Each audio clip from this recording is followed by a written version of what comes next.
يا أيها النفس المطمئنة ارجعي إلى ربك راضية مرضية فادخلي في عبادي وادخلي جنتي. صدق الله العظيم.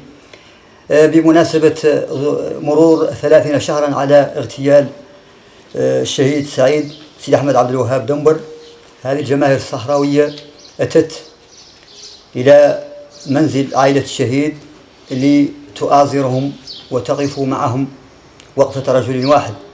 لماذا؟ لا لشيء، لا لأن هذه العائلة حقيقة هي العائلة التي رفعت من معنويات كل الصحراويين منذ 1975 إلى 2013. هذه العائلة التي ظلت صامدة لأنها لم تبع دم ابنها يعني رخيصا ولا يعني سدى، وبالتالي حقيقة من الواجب علينا كصحراويين وكل الصحراويين أن يقفوا معها ويؤازرها حتى تحقيق أهدافها ومطالبها التي يكفلها لها القانون الدولي.